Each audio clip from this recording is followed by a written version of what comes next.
Hey guys, welcome to Almost Agreement. This is a kind of weird one. I had to do mobile on the spot version just for timing's sake. But I have Mr. Andrew Roberto. He's running for District 2 in the city council races here coming up that we're working on.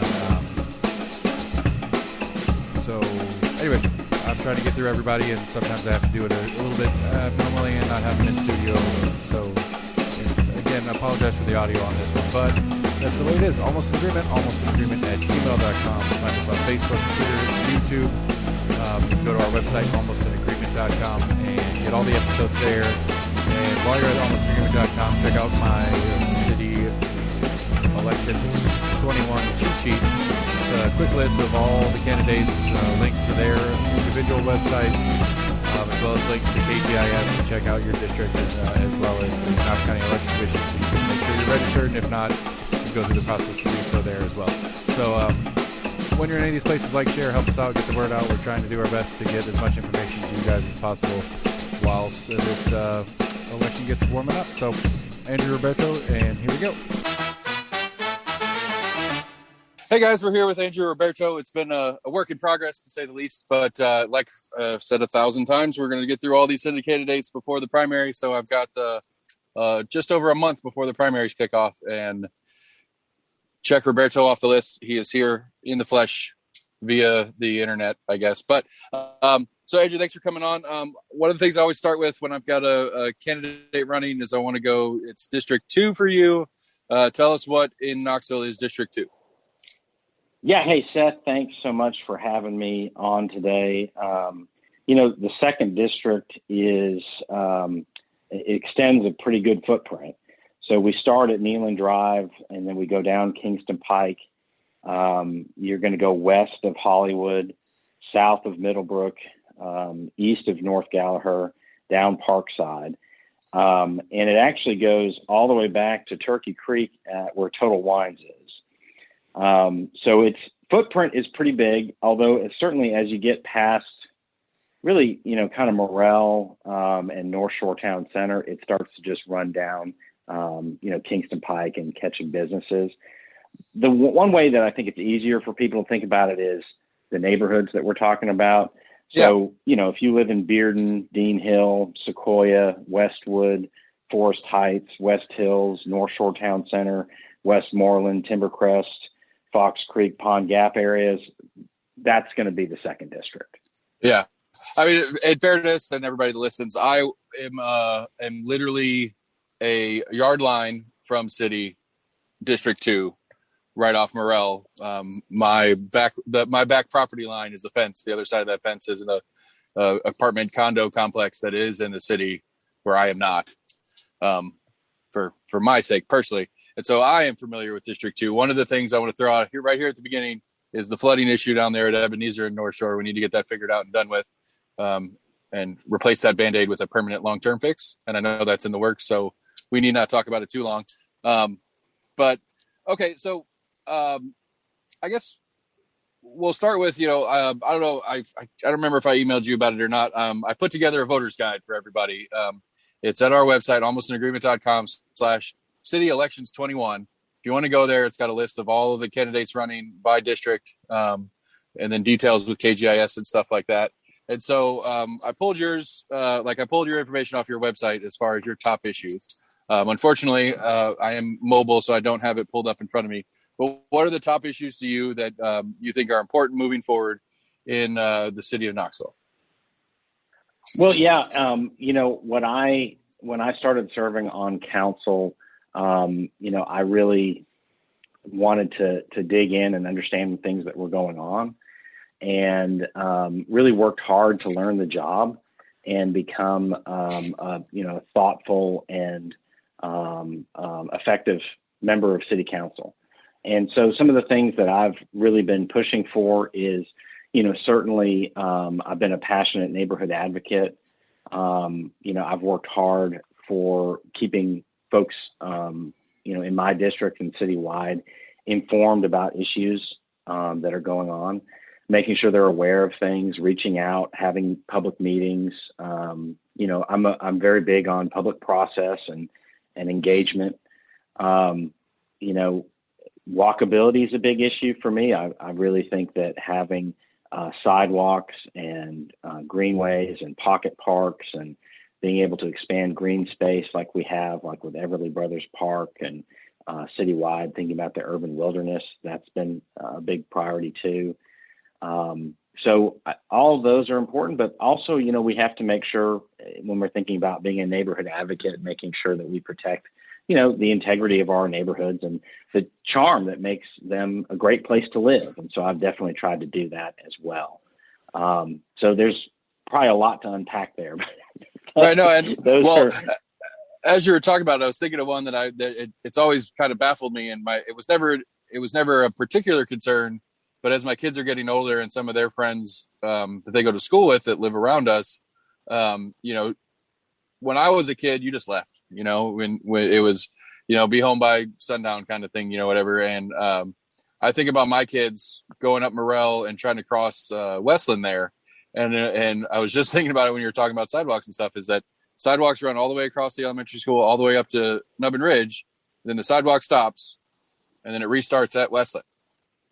Is there any conversation about getting that sidewalk? Because there's a big easement on the side there from whatever that neighborhood is. Is there any discussion on getting that sidewalk to connect to itself? That's a very specific one, randomly out of the blue, I know. No, that's okay. I think one of the challenges that we have, certainly in the second district, is a lot of the neighborhoods in the second district were developed without sidewalks. So we have to come in and put them in afterwards. And we've been successful over the last 4 years to put in some sidewalks that didn't exist before in the second district. So, Ramirez Boulevard right there where the bus stop is, and with the Veterans Clinic, Gleason Drive leading to Bearden High School, Middlebrook Pike, and also Sheffield Drive. And that connection that you were referencing how much you wanted to see that specific sidewalk. And I can tell you that the connection that exists when you put in a sidewalk for your neighbors is it's dramatic. So it does a lot of things. One is obviously it connects you with your neighbors. You're going to say, hey, you might run into somebody that lives down the street from you that you didn't know. And I think that's a fantastic, part of our quality of life here in Knoxville is certainly the people that we have. But it also improves safety, because if you think about it, in a community where people are walking around, you're going to have less opportunity for crime, because no one's going to want to do anything with knowing everyone's walking around and seeing what's happening. Also, there's an improvement in property value. So that's a good thing too for the homeowners. So I think sidewalks is a big deal. I worked really hard right when I got on council to try to increase the budget for new sidewalk construction. And I was actually successful in doubling it from 2017 to 2019. And I've continued to work on that, but certainly when we ran into, the situation with the pandemic, funds were not as available for doing new sidewalk construction. So unfortunately, I haven't been able to get a new money in for new sidewalk construction last year or in this year's budget, but I have continued to voice that as something that's really critically important. And I think we will get there. We'll just have to see if, some more funding comes in from, federal sources, like there's talk about an infrastructure deal. So we'll see if there's something that we can do with that. Right. Okay. So, as we were going through that, I'm thinking about some of the other conversations I've had with some of the other candidates. And one of the, I guess, complaints about some of the newcomers about the current council is the complexity of starting new business and the red tape, for lack of a better word. Do you feel like that's a maybe an accurate assessment of the current situation and it's something that needs to be fixed? Or do you feel like that's maybe more of a political jargoning move to kind of get people riled up about problems? Well, what I've been focused on, and I've been talking with Plans Review and Inspection about this for the last 4 years, is having a customer service oriented position. And they've got some investments in some computer software that I think is going to help them with some of those things. But certainly I think if we have a customer service perspective, then that's going to help guide folks through that process. You know, when we went through the zoning code update, one of the things I did was I had district-wide neighborhood meetings, so I could talk to the neighbors about concerns that they were seeing and have a dialogue with them about issues that, you know, they didn't want to see or things that they did want to see. But then I also had the same thing with business owners, and we talked about some of the challenges that they had. And I was really glad to see and hear that I think the mayor is going to start doing a roundtable like that, the one that I did back then, because it was very helpful to understand some of the challenges that folks were facing. And we certainly want to, like I said, be more customer service minded. I do, and that's the thing. I think that's one of those that we as a populace have gotten used to the idea that it's not, and so we don't push for it anymore. And I think that's something that needs to become a conversation piece regularly. And I think you're probably right. It probably starts with a council person like yourself, bringing that to the forefront so that people know that they can be like, hey, hold on a second. This thing is supposed to work for me as a citizen, not, you know, whatever their interpretation of it is currently. Okay, so we got a little sidebar there, and that's fine. That's how I like to do my show. So neighborhood advocate is the top of your list of things. What was next on your top issues? Well, we already talked about walkability and green spaces. And, you know, I think one thing that I've definitely heard a lot of people talking about right now, and I think you've had some conversations on your show previously, Seth, about the budget and debt and things like that. So that might be a good place for us to spend a little time as well, if you wanted to. So I mean, here's my thing that folks, before we start. No, go ahead. You ask. Go ahead. Because here's one of my things that as the premise of the show is that I don't know what's going on, and I know I don't know what's going on, and I'm more than comfortable asking the stupid questions and stuff. And I think especially when you get to budgets compared to normal people's mindsets. I mean, what was it, $300 million? What was the total budget this year? About 384. Because we'll round up to 400. But $400 million is such an insane number to a normal person to try to rationalize. I think that's the number one issue that I think me and my fellow constituency has in trying to understand a budget, because it's just like, you know, in a $400 million budget, $600,000 a year for a multi-use baseball complex is nothing. It's not a big number in comparison to the thing. But then at the same time, $600,000 a year would buy 3 of my houses cash.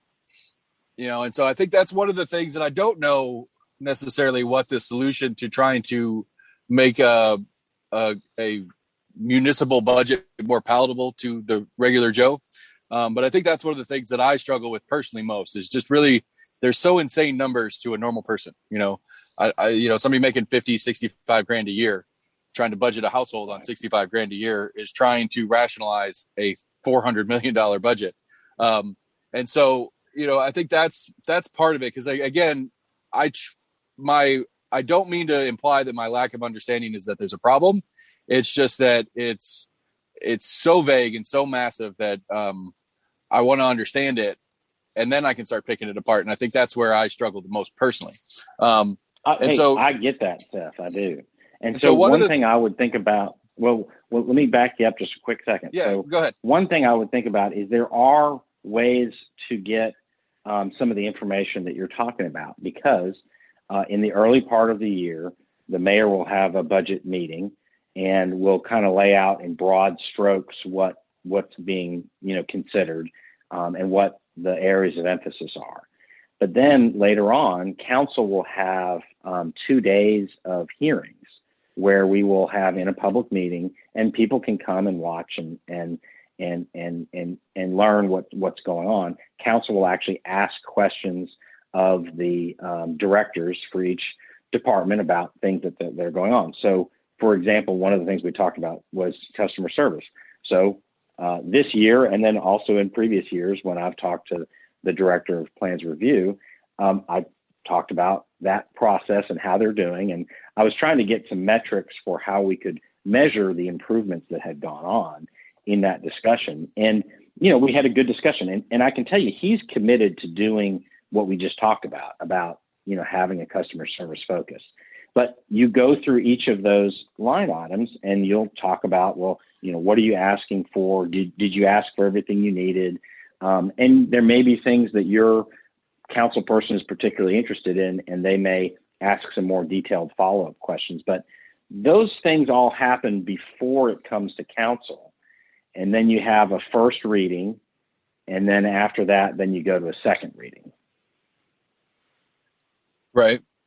Okay. Because again, because one of the process things that was weird to me, and and again, it's from ignorance, not from anybody's wrongdoing, is that at least as I saw it, the mayor presented her budget, and it was like bing bang boom, budget's passed, and now there's a structural part of the conversation that I find interesting as well, as far as how the power structure works inside the city government. But, and again, I think there's a lot of people like myself who don't have the time, energy, patience to pay attention constantly, that see, oh, well, here's the mayor's budget presentation, and then the city council passed it before there's a good chance for anybody to really poke through it and see what's going on. Although that's not actually the reality. The reality is it's been out for a while, and there's time and opportunity. It's one of the things that again, coming from the layman perspective of, it only really becomes a conversation in the more, what's the word I'm looking for here? Permanent, or the more direct part of the conversation when the official budget proposal happens, as opposed to back when they're working on it in the beginnings of the year, as you were mentioning earlier. Like go ahead. I was going to say, I certainly am supportive of public process and making sure that we're engaging, our community in these discussions. So that's certainly something that I'm passionate about. And I think what I think I'm hearing from you, Seth, though, is, hey, by the time I'm kind of aware of this, it's already, getting voted on. And, what I wanted to showcase for you was, hey, there's a lot of things that are going on before that happens. Right. And I agree. And opportunities for you to come in and have conversations with, with your council members and things like that. Right. And I agree. And I think I lay that issue more at the feet of our local media than I do at the council or the mayor's office themselves, because, I've got a subscription to that big paper and then also the little paper. And, I try to keep up with everything, but, until I don't remember in January, February seeing a headline that says, council reviewing early budget plans or anything like that to remind me as the constituent that this is going on. And so again, I think that's kind of why I feel like there's a space for me in what we're doing on the show, is that it seems like it's only headlines when it's time, not when the preparatory process is going on and that kind of thing. And again, I don't blame that on anybody. So let's just half on budget, moving on to another thing. One of the big conversations going on right now, especially over the last pandemic time period, has been the policing question. We've got the Tanner Holt situation where he got knocked out, and then we've got the Austin East situation and all the different things that are going on in policing. And then there's conversations about the police's budgets going up, and some people think it should or shouldn't. And I understand it's a balance thing, but where do you kind of sit on the KPD's role in how they're doing their job, what they're missing, what they need, that kind of thing? Well, I think what you've got to do to look at this issue is that we have space for 416 officers with KPD. Right now, we have 364 officers, with 24 of them scheduled to retire and 30 of them eligible to retire. And last I checked, I believe we had 20 in the academy. So recruitment and retention is a high priority. And this is something that I've brought up, many times when, we're having discussions about what our focus is on the upcoming budget, is that we need to be focused on getting up to full strength at that 416 officers. And so, what is the discussion about why we're losing so many and not? What's the discussion on reasons for lack of retention or recruitment? Well, I think we've got folks that have been serving for a longer period of time and who are eligible for retirement. One of the other issues also is that our folks get a lot of training, which makes them very attractive to be, to get other jobs that might pay more in different areas. So all those need to be looked at. But, I think we should be really looking at a retention bonus potentially, a recruitment bonus if we could. Look for, kind of out of the box things that we could do to help with increasing numbers. We did budget some additional money for marketing in the past year to help with this. And I heard, that was having some success, but, we really need to make it a priority to get up to that 416 officers so we can do really good things like community policing, which is a model where, you're going to see, officers walking around more, not so much in the car all the time, and have the ability to interact with them in a situation that's not necessarily a negative one. I'm a big fan of the idea that I actually know the guy's name or the girl's name, pardon. But that, there's a couple people that I see regularly in my neighborhood, near my neighborhood, that kind of thing. It's a, hey, Bill, how you doing, buddy? That kind of thing. I'm very on board with that premise, because I think the divide between police and public over the last couple of years, especially, has been getting a little wider. And I think that's a good method to try to push back into getting us to be on the same team again.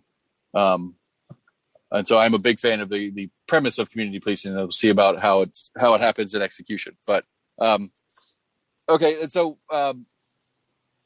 so as far as this recruitment retention kind of conversation goes, how does something like this zero tolerance policy that Parker brought up, or was it Gwen? I apologize if I'm mixing them up.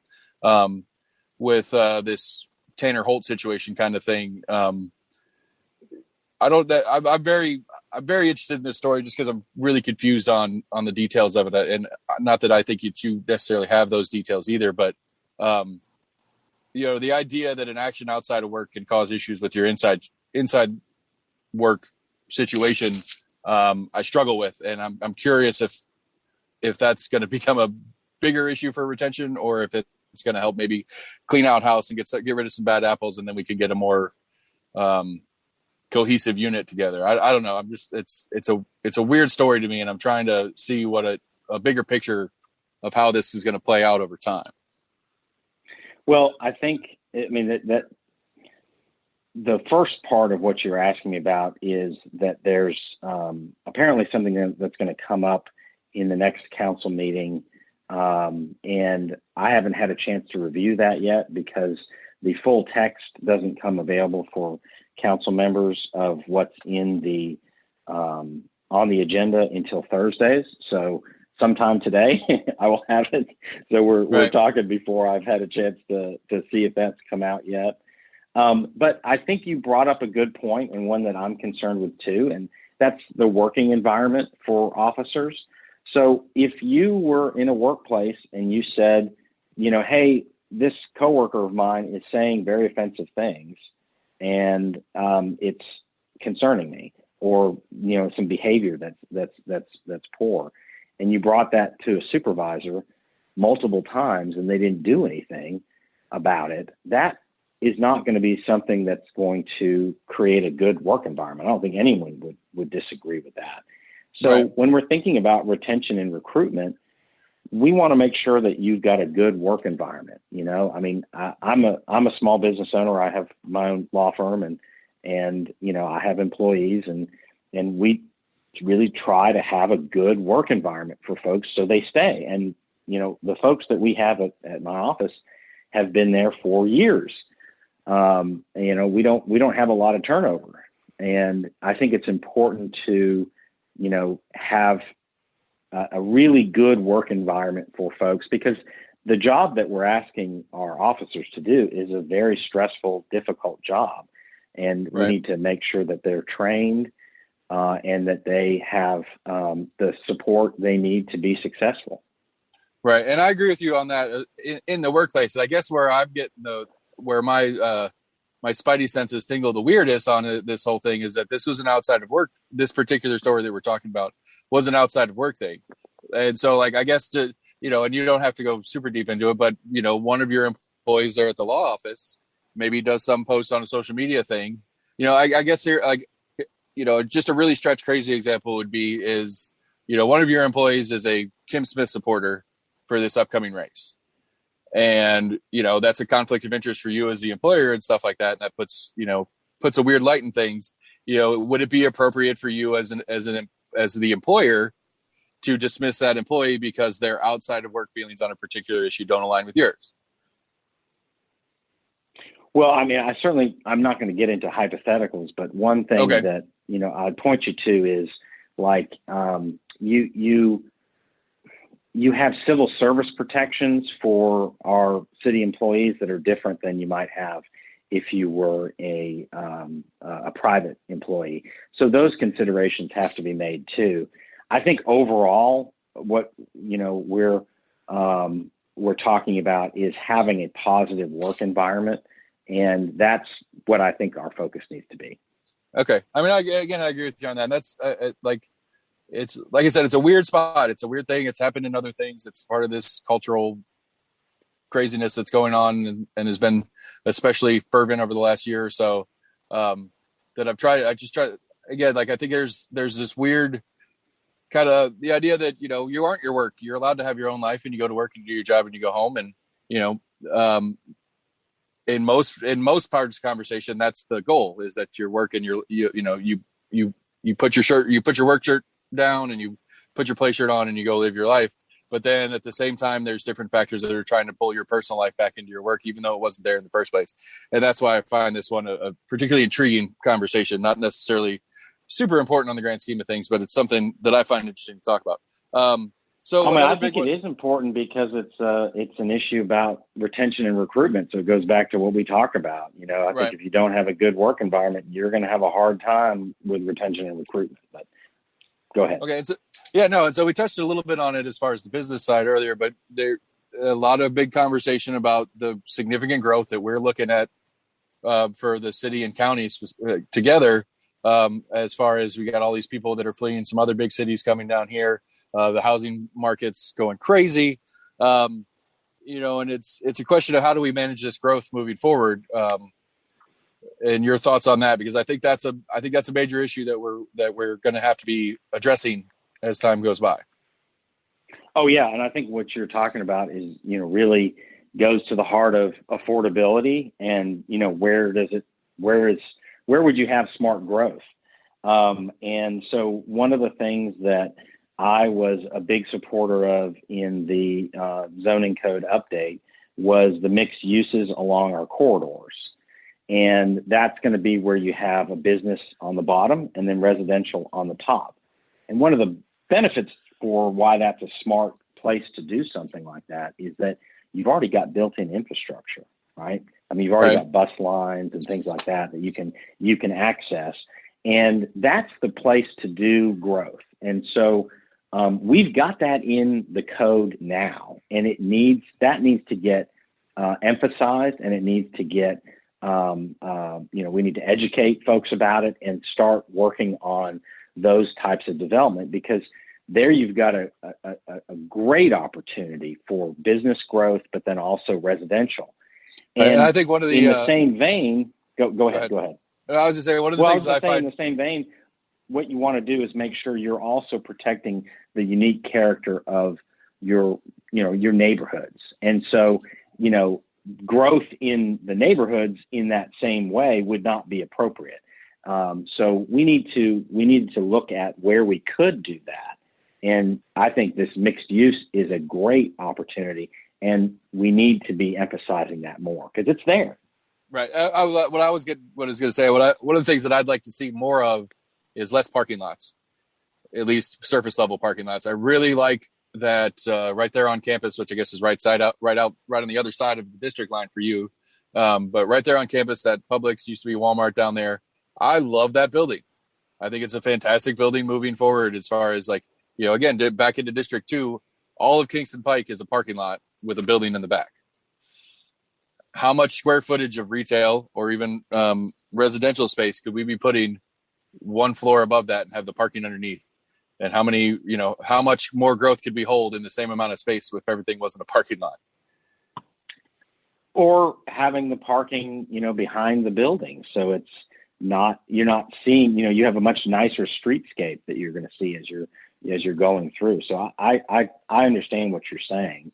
And I think we've laid the groundwork for that kind of smart growth. Council has, and it needs to get, we need to be emphasizing that opportunity. Okay. All right. And so one of my standard questions, and I like to always, it's a good conversation point. And if you've listened, you've heard me talk about it already. I'm a proponent of at least a real solid conversation about what Metro Knoxville would look like if we were to move that direction. And I think there's a lot of things that go on between the county and city that are counterproductive to me, the resident, in either a redundancy issue or, we have a pretty solid, clear divide in base political thinking between the two, being the city council and the county commission.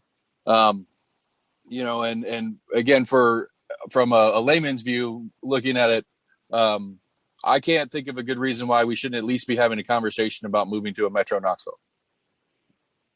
I hear you. And so, and Seth, remind me, I don't remember, did you say that you grew up in Knoxville? I mean, I came down here as a freshman in high school. Oh, okay. So since high school. Okay. Yeah. Well, the conversation you're talking about Metro government has actually been going on since the late 1950s here. I've heard, yes. Yeah. Yep. And so it's actually been put to the voters 4 times previously. The most recent was in 1996. Each time that proposal for consolidated city and county governments has failed. And so when I've had discussions with people about this, I think, after 4 failures, there's not really, I don't think there's much of a chance that discussion is going to go anywhere. And so it's certainly not something that I'm supportive of. Okay. I mean, and again, one of the things that I got myself in trouble for is that I come across as a proponent for, I'm just a proponent for at least a real look at what we would want it to look like if we were to do it. Because again, I guess my perspective on it is that as this growth is occurring, as we're moving forward, as we're growing, as more people are moving into town and stuff like that, it feels to me like there's an inevitability to it. At some point, there will be a critical mass where it's going to become a requirement as opposed to a preparation, I suppose. And I guess for me, I'm afraid of the idea of like, okay, we got to do this and let's do it now, and it's not as well thought out, and we don't take the time and energy to really plan, as opposed to being proactive about it, I suppose. So that's, again, this is me defending my argument, but it's not that important. Okay, so no, I mean, I think it's a good thing to bring up, and that's why I think it's always important to understand, the past as you're looking to what you're going to do in the present and then in the future. And so, I think it's interesting that this discussion has been going on for as long as it has, and it's never gone anywhere. So, right, but I mean, anyway, but I think it's great that you're bringing it up and you're talking about it. And here's a good way to push back on why it needs to be rediscussed. What was the population in Knox County in 96? Oh, it's probably grown. The city's grown some since then. The county's probably grown more. Right. And again, especially, we were talking earlier about your district lines and the way, and it's really a tax conversation on where these district lines are and how the city back in the Victor Ashe days was doing the finger annexing and that weird, the Ebenezer North Shore one being the weirdest, at least in my perception on the map. And it's this the way the tax revenue works and who gets to do what with what tax money kind of thing. And I think that's one of the things I'm still trying to grapple with, is getting a whole picture of who's responsible for what. This is one of the ones I've talked to a bunch of different people. Like, I think it was Lundy. When I was talking to Lundy in the county, she has a lot of, she's mentioned a number of times people come to her with sidewalk questions. She's like, well, that's a city project kind of thing. And, or, I don't know that there are a lot of people that have a really good understanding of who's responsible for what. And that, I guess that's kind of one of my ideas in the Metro conversation, is that for me, at least, as I'm looking deeper into it, it's clarifying who does what, who's responsible for what. One of the issues I have as an interviewee in this is I'm not sure what the job is for a city councilor. Like, what all does, as I've learned about it, I'm learning a lot more. Like, I think the biggest thing that you guys really, really do is land use conversation. And it's probably the least talked about thing in the public part of the conversation, unless it's next door to your house. And then people are very passionate about it. But when there's conversation about, I don't know, the Easttown project, getting the Amazon fulfillment center in there, that was just kind of, whatever. Okay. All right. Now it's there, or now it's getting built there. But like, I think land use is probably the most impactful thing that you guys do on a regular basis. And again, correct me if I'm wrong, it seems like it's only talked about by the neighbors that are directly impacted about what's ever going on. I think you've addressed something that is a very important part of what city council deals with, and that is land use. And so a lot of time is spent in council talking about rezonings and things like that. And if you go back and remember the very lengthy discussions that we had during the zoning code update, we had to flush out a lot of different issues in dealing with that. And we had very long public meetings addressing those things. So yeah, I think that's important. I think another part that just trying to unpack everything you mentioned, another big issue for council to deal with is we got to consider the budget. We got to pass the budget, right? And so we talked a little bit about that. But I think there's some, and I think I've heard you mention this before too, but I think there are some misunderstandings about things that go on in the budget. And we have a economic stabilization plan in the budget, and I want to make sure everybody knows that's there. And basically, what that means is that 25% of the general fund, which is like the spending account that the city uses, is reserved for economic stabilization. So some people might call that like a rainy day fund, and so that's right. $63 million. So there's a $63 million economic stabilization fund that is untouched in this current budget year that we're in right now. And you might say, well, why is that important, Andrew? Well, we have a AAA bond rating with the city. And so that's like having a good credit score. And so just like if you or I wanted to borrow money, if we have good credit, we get better rates, right? Right. Same thing with the city. So we've got a AAA bond rating. And that actually allowed the city to refinance some of the debt, and that saved taxpayers $5.4 million this year. So I've been a big advocate of making sure that we maintain our responsible approach and that we continue that economic stabilization program. While we've been doing that stuff, I think another thing that a lot of folks don't necessarily know is that we've actually paid down the city's debt by $50 million. And so we're continuing to make really good progress on that. I think it was about $56 million over the last 4 years. So we're continuing to make really good progress on being responsible. And when I'm trying to unpack all of what you asked about what a council member does, you want to have somebody who knows what's going on with, land use. You want to have somebody who digs in and understands what's going on with the budget and what procedures we have to be responsible with the public trust. But then you also want somebody who's going to be responsive and be able to understand and listen to what you're having to say. So I know that in some of the early conversations that you and I had, you reached out to me because you have a business that's in the 2nd District and you had some things you wanted to do, right? And so I responded to you and said, hey, let me help connect you with Right. the people you need to talk to I figure think this out. Right. Larson J from the council or county commission probably put it best. Is like a big part of the job is we are switchboard operators. We might not know the answer, but we know the people that probably do. And so that's been connecting people. Yeah. Connecting people to those services. That's a big deal. So we've talked about a lot of different things to try to unpack, but certainly one of the biggest things that I think, especially for a district rep, that you need is somebody who, you can reach out to and they can connect you to services. And a lot of what I do daily, kind of getting back to your question about what does a council member do, is connecting folks with services. So it's like when you had questions about what you could do, I connected you to the folks who could do that. Just like people will call me and say, hey, I need a recycling bin. I haven't gotten one yet. And I can connect them with that and start working on those issues. But I think in broad strokes, maybe that's a lot of what a council member does. Right.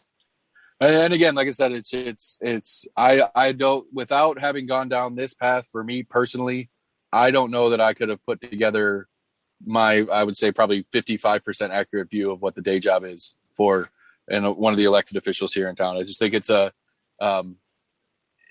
there's so many layers to it, not just because, if you're a city of Knoxville resident, you got the city council, you got the county commission, you got both mayors, you've got your state rep, your state senator, you've got your governor, and then we go on to federal level stuff and trying to keep a handle on, because again, one of the things to me is, especially it's the county issue, but I'm not even sure it's a county issue. I'm still not sure it's a county issue. This whole mask mandate, health department battle that went on for a year or so there. It was very unclear to me on who had the actual authority to do anything about the situation, because my understanding of it was a state level issue, but somehow the county commission still got to do something about it. And again, like, it's always one of those. I think you're right. I think the switchboard operator thing is a key component of the job, because I think it's become frustrating to me as I watch things happening when I see people going to a county commission meeting or a city council meeting. I guess the example would be like, somebody comes to a city council meeting screaming about something the sheriff did. Taking a public forum time to go on and on about a sheriff issue. And it's like, well, yes, the city council does have some influence on the sheriff, but not in a real sense.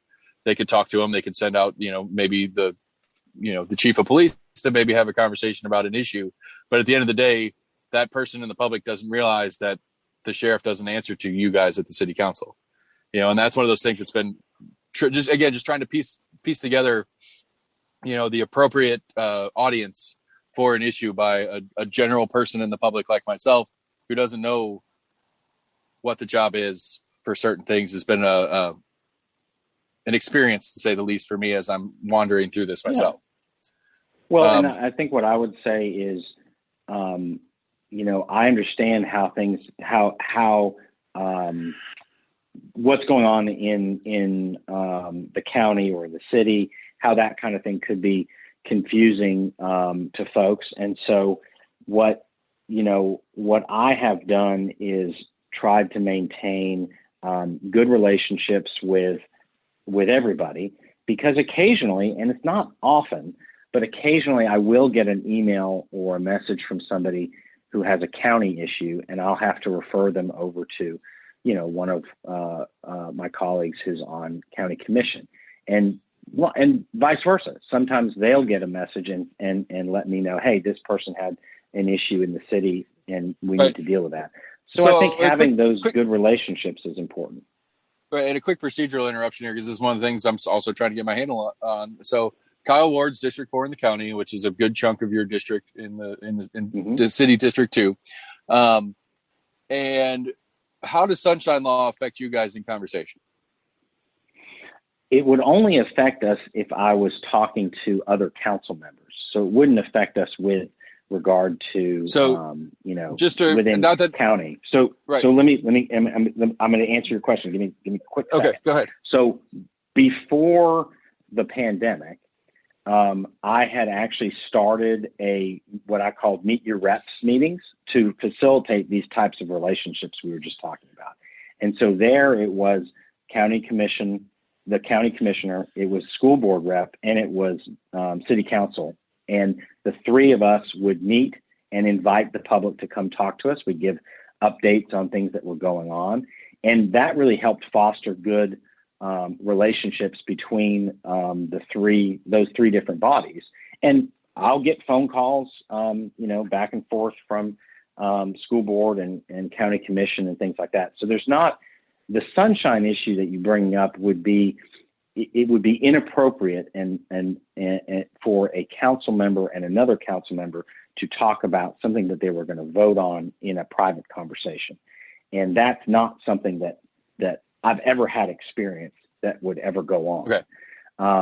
So when you're talking Right. about like a meeting with those three individuals, there would be no issue with sunshine at that type of meeting. Okay, Does so that help understand that?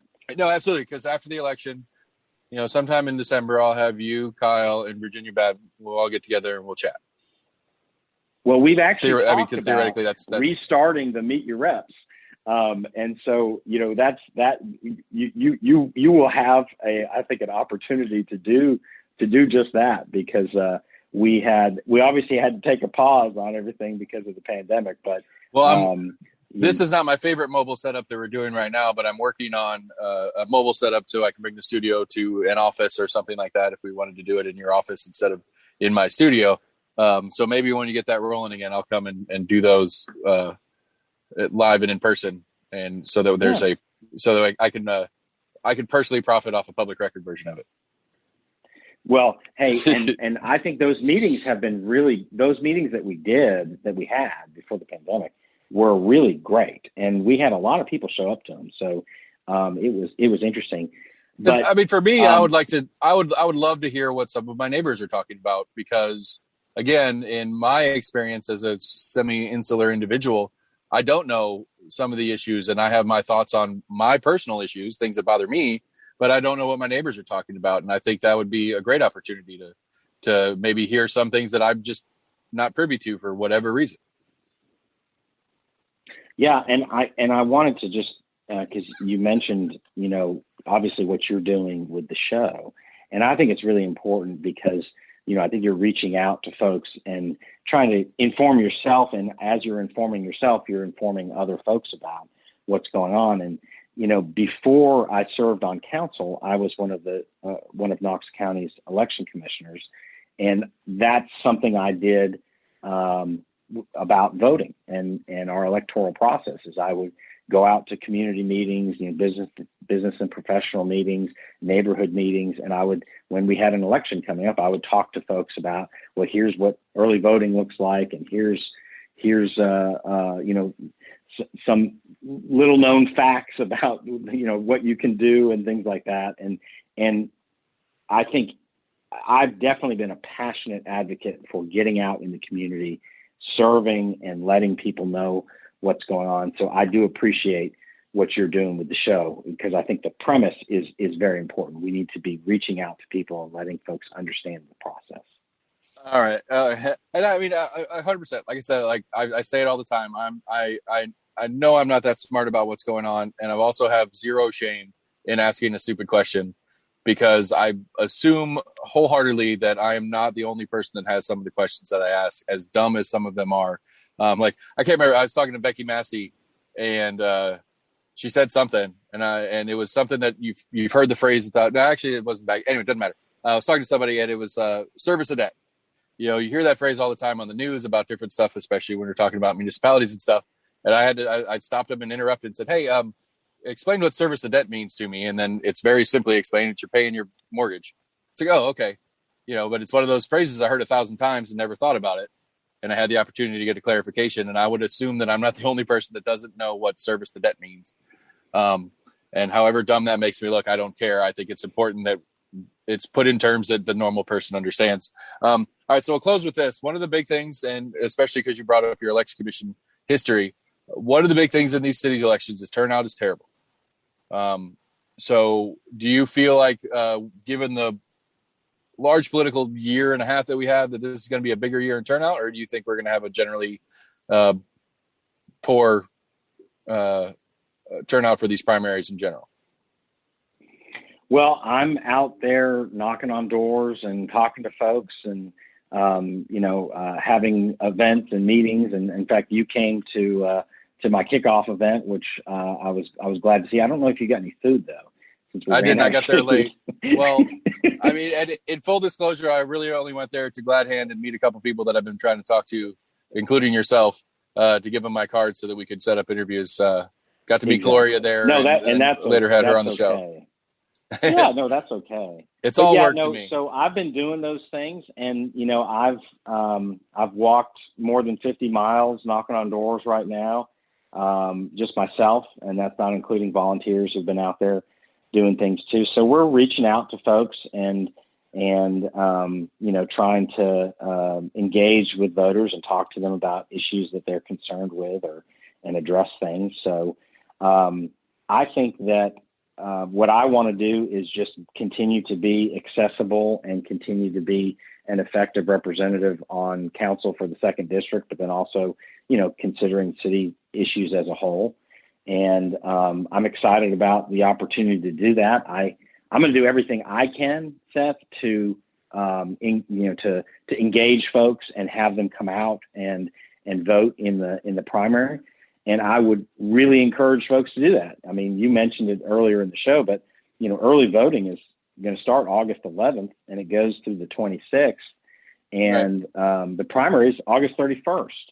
And just structurally, the way the city elections work in the districts is going to be that you're going to have a primary, and the top 2 finishers will move on to the general. So you have to vote in August and you have to vote in November.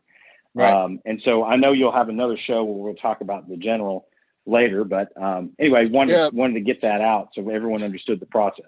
Yeah, and I'll plug my voter's guide because it kind of explains it. And I have issues with the process because I think it's weird that this district and then citywide combo thing. I think it's weird, but we'll close off. If you want to do any plugs, your website, Facebook, any way people can get a hold of you, learn more about you outside of the show here. If you want to go ahead and do those plugs, and then we'll call it a show. Yeah, no, I really appreciate it, Seth. Thanks for having me today. My website is www.andrewjroberto.com. And I think I'd close by just saying experience matters. In 2017, I was hired to represent the 2nd District and the city as a whole. And I've worked hard to learn the job and be an effective, knowledgeable member of council. I've got experience to connect citizens with much needed resources. And I've been a passionate neighborhood advocate. And I want to continue to work really hard to make sure all of our citizens have equal access to the same great opportunities that I did growing up here in Knoxville. So I really appreciate the time today, and I would encourage everyone to vote. Remember, early voting is August 11th through the 26th, and Election Day is August 31st. That's true, and I've got the website up and running, and that Mr. Roberto's website is on there. As well as links to KGIS and the Knox County Election Commission to make sure you're properly registered and where you go to vote, and all the different things are accessible there as well. So that's the show, Andrew. I really appreciate you taking the time today, and we'll touch base after the primary and follow up around that. Thanks, Seth. Appreciate it. All right, Andrew, have a great day. You too. Andrew Roberto, everybody, as promised. Again, apologize. The audio is a little funky. We were on phones through Zoom. Like I said, I'm really excited about doing this. I set the goal to get every candidate that's running in the city election on at some point to talk about what they're doing, why they're doing it, what's important to them, their district, that kind of thing. And so sometimes I got to do it a little bit unconventionally, and it's not going to sound quite as good. So we deal with it. We are almost in agreement at gmail.com, Facebook, Twitter, and YouTube. Go to our website, almostinagreement.com. While you're there, you can get all the episodes that you want. And you can check out the city election cheat sheet that I put together, City Elections 21, almostinagreement.com/City Elections 21. And you can get a list of all the candidates, links to their website, links to KGIS, links to the election commission, so you can make sure you're registered and all that stuff. While you're any places on your major podcast providers, on your Facebook, on your Twitters, on your YouTubes, give us a like, share, subscribe, follow a friend, whatever it is. Help us get the word out, help us grow the podcast. We're really excited about what we're doing. Trying to get this information out to help people get better understanding about what's going on around them.